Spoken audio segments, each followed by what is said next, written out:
ज़ुबिल्लाहिमिनश्शैतानिर्रजीम बिस्मिल्लाहिर्रहमानिर्रहीम। अस्सलाम वालेकुम प्यारे बच्चों। जी बच्चों, क्या हाल चाल है? अल्लाह तबारक व तआला हम सबको अपनी हिफ्ज़ व अमान में रखे, सेहत व सलामती के साथ रखे।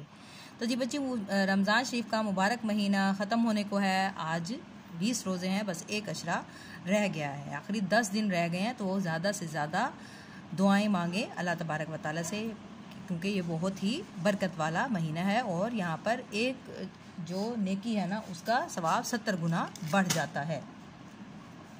तो जी बच्चों, आज है जी सोमवार 3 मई सन 2021। तो आज का जो हमारा टॉपिक है वो है जी उर्दू अदब का। तो जाएं और जल्दी से अपनी उर्दू अदब की किताबें ले आएं।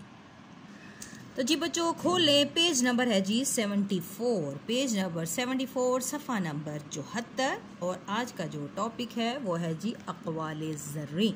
क्या है हमारा टॉपिक? वो अक़वाले ज़र्री। अक़वाल का मतलब होता है बातें, कौल, कौल की जमा अक़वाल, और अक़वाल का मतलब बातें, और ज़र्री का मतलब होता है सुनहरी। तो इसका क्या बनेगा? सुनहरी बातें, सुनहरी बातें, यानी कि गोल्डन वर्ड्स जिसको बोलते हैं। जी आए जी, पहले सबसे देखें खास अल्फाज। पहला लफ्ज़ है जी सीरत। इसका मतलब होता है आपका किरदार, आपका इखलाक।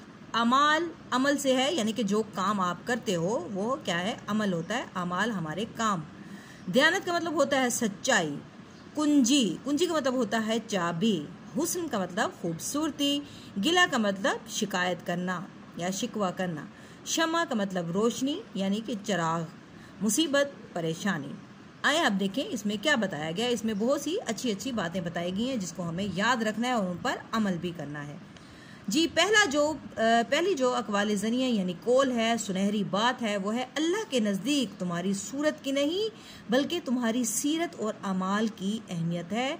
और ये किसने फरमाया? हज़रत मोहम्मद सल्लल्लाहु अलैहि वसल्लम ने फरमाया।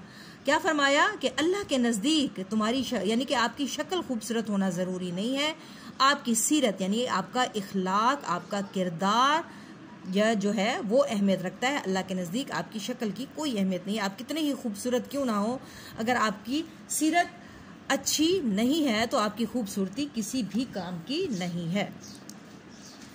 जी ये फरमाया हजूर सल्लल्लाहु अलैहि वसल्लम ने। इसके बाद है जी दयानतदारी नेकी की कुंजी है और नेकी जन्नत की कुंजी है। दयानतदारी नेकी की कुंजी है। दयानतदारी यानी कि सच्चाई, सच बोलना। नेकी कुंजी यानी कि नेक अमल की कुंजी है, उसकी चाबी है।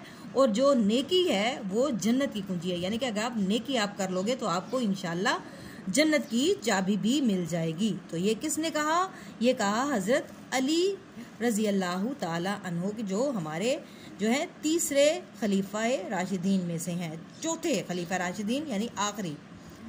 अब है जी नंबर 3 पर, अमल का हुस्न ये है कि आज का काम कल पर ना डालो। अमल की यानी कि काम का हुस्न क्या है, हुस्न की खूबसूरती क्या है कि जो काम आज करना है उसको आज ही करना है, उसको कल पे नहीं डालना है। यानी कि आज हम नहीं करते, हम इसको कल ज़रूर कर लेंगे, तो कल पर नहीं छोड़ना चाहिए, क्योंकि ज़िंदगी में कल कभी भी नहीं आती। तो आज का काम आज ही करना होता है, कल नहीं। और ये किसने फरमाया? ये हज़रत उमर रज़ी अल्लाह ताला अन्हु ने फरमाया, जो कि हमारे क्या हैं? दूसरे खलीफा थे। अब है जी अंधेरे का गिला करने से शम्मा का जलाना बेहतर है। अंधेरे का गिला करने से एक शम्मा जलाना बेहतर है। यानी अंधेरे को हम कोसते रहते कि अंधेरा क्यों है, हम गिला करते रहते हैं, शिकायत करते रहते हैं। इससे बेहतर है कि आप कोई शम्मा जलाकर, कोई दिया जलाकर रोशनी कर लें। और ये किसने कहा? ये चीनी किसी फिलॉसफी ने कहा है। अब है जी आखिरी हमारे पास, मुसीबत इंसान को ऐसे निखारती है जैसे सोना आग को। मुसीबत इंसान को यानी कि जब तक इंसान के नसीब में परेशानी ना हो उस वक्त तक इंसान में खूबसूरती निखार नहीं आता। जैसे आग जो है, आग में सोना पककर तैयार होता है, जब तक सोना आग में ना पकाया जाए तो वो सोने की असल शक्ल नुमायां नहीं होती। तो ये अतालवी शायर ने कहा है। अब आ जाएं आगे। तो जी बच्चों, अब आ जाएं बैक एक्सरसाइज की तरफ। तो आज की डेट लिख ले। आज है जी 5वां महीना हमारा शुरू हो गया सन 2021। और साइड पर हम लिखेंगे जमात का काम। तो हमने पहला है जी खाली जगह पुर करें। उन्होंने अब पीछे जो हमें अकवाल दिए गए थे उसी को देख के हमने खाली जगह पुर करनी है। अल्लाह के नज़दीक तुम्हारी सूरत की नहीं बल्कि तुम्हारी क्या है, तुम्हारी सीरत और अमल की अहमियत है, और अमल की अहमियत यानी अच्छे काम की अहमियत है।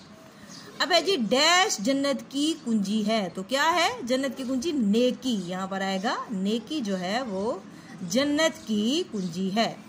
अब नंबर 3 पर है डैश का काम डैश पर ना टालो। तो क्या आएगा? आज का काम कल पर ना टालो। अब है जी अल्फाज के मायने और जुमले बनाएं। जी जो मायने हमने वैसे भी करने हैं और जुमले भी हम इंशाल्लाह ये दोनों चीजें हम कॉपीज पर बनाएंगे। यहाँ पे हम लिख देते हैं शमा का मतलब होता है दिया। जुमले हम फिर बनाएंगे। गिला का मतलब होता है शिकवा या शिकायत, और बेहतर का मतलब होता है अच्छा, उम्दा, प्यारा। ठीक हो गया। अब हम जी आ जाएं सवाल नंबर 3 की तरफ। अपनी पसंद का कोई कौल 3 बार लिखें। अपनी पसंद का, पीछे आपने कौल पढ़े हैं, उनमें से आपको जो भी अच्छा लगे वो आपने लिखना है। ये आपका होमवर्क है। HW है, इसके बाद आप यहाँ पर डेट भी लिखेंगे और जमात घर का काम लिखेंगे।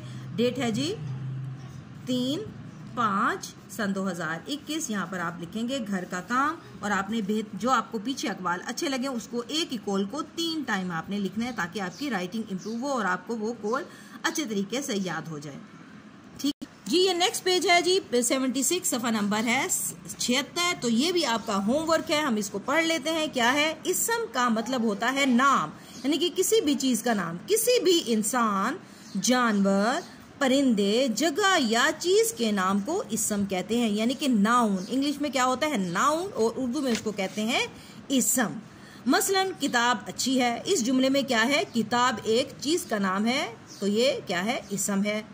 अब है जी उन्होंने तस्वीरें यहाँ पर दी हुई हैं बहुत सारी। अब आपने 5 यहाँ पे जो भी आपको तस्वीरें नजर आ रही हैं नाउन, आपने इसमें से ये सारे नाउन ही हैं, तो आपने यहाँ पर उनके नाम लिखने हैं। लाइक दिस, ये गेंद है तो आप गेंद लिख सकते हैं, या कुर्सी बनी हुई है कुर्सी लिख दें। ये तस्वीर है, इसमें अमरूद और सेब है। जो भी तस्वीर में आपको अच्छी चीज़ें लग रही हैं, जो आपको लिखना आसान है, तो वो आप इस जगह पर लिखेंगे। ये भी आपका क्या है? होमवर्क है। अब आगे आ जाएं। अब जी है सफ़ा नंबर 77 हरूफ जार। अब हमें हरूफ जार के बारे में बता रहे हैं कि हरूफ जार क्या होता है। पढ़ते हैं इसको जी। हरूफ जार वो हरूफ हैं जो अकेले कोई मायने नहीं रखते, लेकिन इस्म और फेल से मिलकर मतलब पैदा करते हैं। ये इस्म और फेल को मिलाते हैं, यानी कि इस्म और फेल को मिलाकर जुमला जब मुकम्मल करते हैं, जुमला कौन मुकम्मल करते हैं? उनको क्या कहते हैं? हरूफ जार कहते हैं।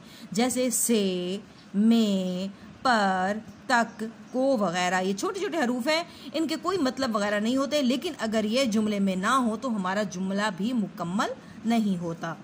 मसलन सारा स्कूल से आई, इस जुमले में से, ये से क्या है? हरूफ जार है। अब और भी उन्होंने हमें मिसालें दी हैं। उमर से किताब ले लो। ठीक है। अब यहाँ पे से जो है इसम जारा है। नाना को दवा दो, नाना को दवा दो, इसमें जो को है इसम जारा है, इसम जार या जारा। एहसन स्कूल में पढ़ता है, तो जो लफ्ज में है वो इसम जार है। सेब मेज पर रखा है, तो क्या है? पर, ये इसने मिला दिया। सेब रखा, रखना का ये हो गया फेल और ये हो गया इसम, इन दोनों को मिला दिया किसने? हरूफ जार ने मिला दिया। पर जो है वो हरूफ जार है। शाम तक काम खत्म कर लो, शाम तक काम खत्म कर लो, इसमें हरूफ जारा तक भी है और कर भी है। ठीक है। अब आगे चलें। अब जी नीचे दिए हुए जुमलों में से हरूफ जारा अलग करें। अब सवाल है, उन्होंने पूछा है अहमद स्कूल में है। अहमद स्कूल में है तो कौन सा है? एम में, तो में जो है हरूफ जार है। अब है जी तुम कब तक घर आओगे, तुम कब तक घर आओगे, तो क्या है? तक जो है हरूफ जार है। साजिद दरख्त पर चढ़ा, साजिद दरख्त पर चढ़ा, तो पर जो है वो है हरूफ जार।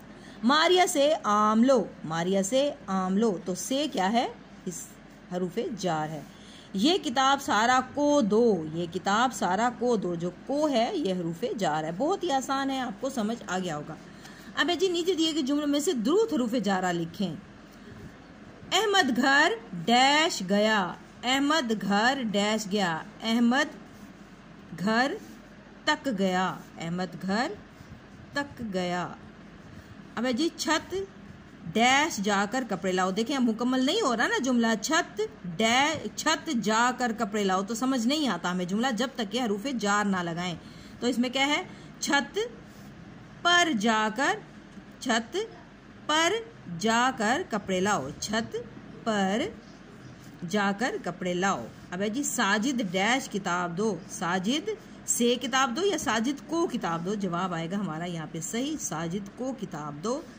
अब है जी इस डब्बे डैश गुड़िया है, इस डब्बे डैश गुड़िया है, में या तक, इस डब्बे तक गुड़िया है या इस डब्बे में, तो जवाब है हमारा यहाँ पे सही जो जुमला आएगा, सही जो हरूफ आएगा, हर्फ आएगा वो है में। अब है किसी डैश झूठ मत बोलो, पर या से, किसी पर झूठ ना बोलो या किसी से झूठ ना बोलो, तो सही हमारा जवाब होगा से, तो यहाँ पर हम लिखेंगे से। तो ये हमारा जी बच्चों काम हो गया है मुकम्मल। तो आपने इसका जो है आपको होमवर्क दिया है, इसको अच्छे तरीके से लिखें और अपने जो ये जो चैप्टर है सबक है अक़वाल ज़नी, इसको भी 2 से 3 टाइम्स आपने अच्छे तरीके से पढ़ना है। ओके बच्चों, अपना ख्याल रखिएगा। अल्लाह हाफिज़।